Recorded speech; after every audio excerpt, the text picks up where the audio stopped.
Hi guys, good evening and welcome back once again to the EdWord. I'm your host Eddie, and in tonight's video I'll be discussing what I thought of the latest and very good horror movie from Universal and Blumhouse Pictures, The Black Phone, which dropped today in theaters. Whew, what a scary, scary movie this was. Now, before I get into all of that, of course, please be warned, like all of my film reviews, if you haven't seen The Black Phone yet and you plan to watch it either tomorrow or some point this weekend, you do not want to keep watching or listening to this review, as I will be discussing spoilers, plot details, character depth, character stuff, all that jazz. That being said, you have been warned. Let's get right back into it. So first and foremost, very well done film. I really loved how much this movie surprised me. It was not what I was expecting it to be. I guess I didn't think the first half would be actually getting to know this kid, and then the second half would be him trying to escape his kidnapper.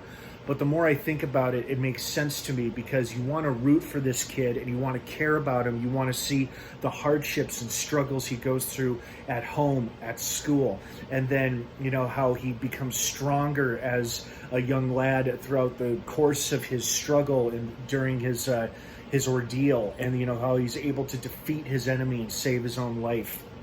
So I guess in that regard, it does make sense that the film, and it wasn't boring, mind you, it was all very engaging, very gripping.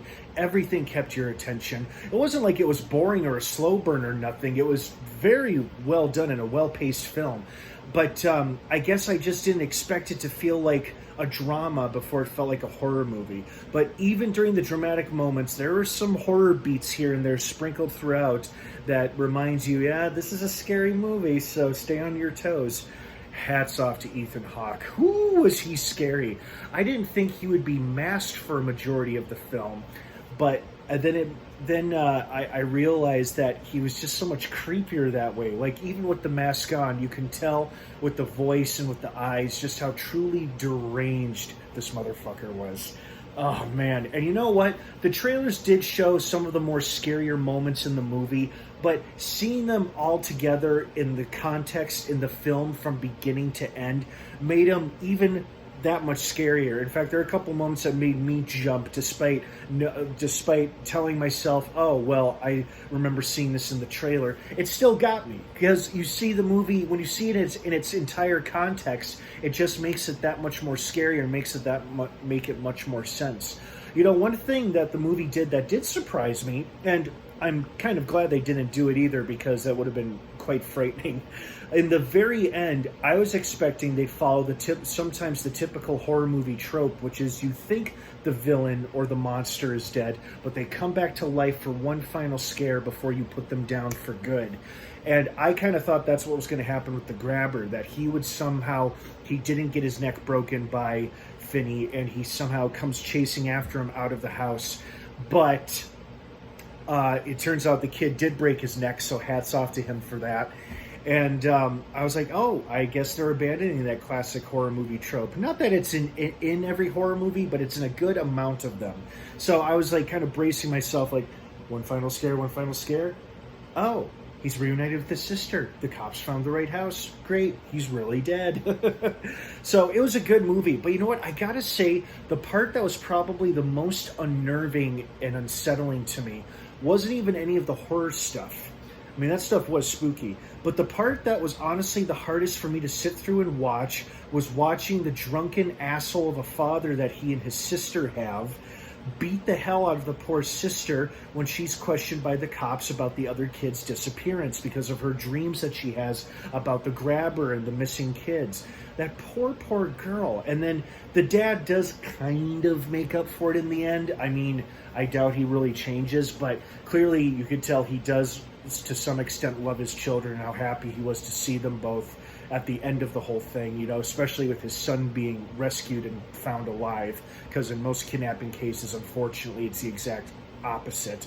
So, but that was the part that was really the hardest for me to sit through, was watching him beat this poor girl with his belt in his kitchen while his son stands there and can do nothing because he can't take his old man. But if that was the hardest thing for me to sit through, I'm glad that it was, because it could have been much worse and much darker considering the content and the storyline of this movie.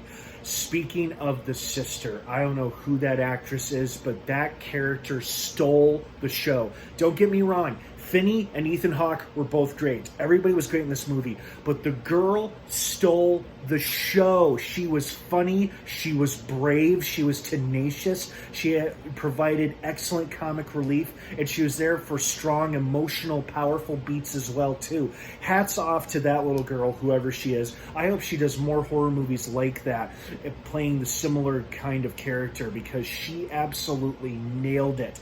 Like, I saw it with a pretty full house and my friend, and we all laughed at the same funny lines that she was spouting throughout the movie during the more lighthearted moments of the film when it wasn't as dark or as sinister. Speaking of sinister, I love the fact that they, for the dream stuff, that they shot it on that Super 8 film, much like they did for the movie Sinister, also starring Ethan Hawke, directed by the same guy, Scott Derrickson, for the dream sequence shit, because that Super 8 scratchy home video film stuff, pretty spooky stuff, and it's effective.